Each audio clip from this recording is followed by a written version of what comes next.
Halo Sobat Mania, kembali lagi di BRC Official, ada kabar menarik nih mengenai pertandingan PSM Makassar versus Dewa United, berakhir dengan skor 3-1. Pertandingan berjalan dengan tempo tinggi, sejak menit awal. Meski Dewa United menguasai bola, tapi mereka kesulitan untuk menembus pertahanan PSM Makassar. PSM Makassar justru berhasil mencetak gol pada menit ke-12, melalui Nermin Haljeta.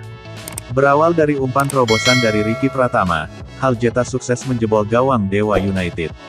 PSM Makassar sukses membantai Dewa United pada pekan ketiga Liga 1, Senin tanggal 26 Agustus tahun 2024 malam WIB.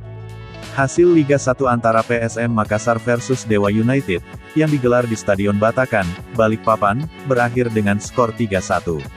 Untuk kemenangan Juku Eja, 3 gol PSM Makassar, dicetak oleh Nermin Haljeta, 12, Aloisio Neto, 45+5, dan Daisuke Sakai, 90+2.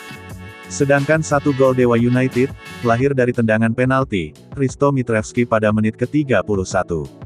Yang menarik pada pertandingan kali ini, terdapat 2 gol yang lahir berkat review VAR. Pertama yakni, saat keputusan wasit mengesahkan gol Nermin Haljeta, pada menit ke-12, padahal sempat dianulir hakim garis terlebih dahulu. Kemudian yang kedua, wasit mereview VAR, saat memberikan penalti kepada Dewa United, pada menit ke-31. Atas hasil ini, PSM Makassar semakin kokoh di puncak klasemen sementara Liga 1, dengan koleksi 9 poin. Sementara Dewa United, tertahan di peringkat ke-12 dengan memiliki 2 poin. Nah itu dia sobat untuk update kabar hari ini. Bagaimana pendapat kalian sobat? Tulis pendapat kalian di kolom komentar ya sobat, dan jangan lupa like, komen dan subscribe.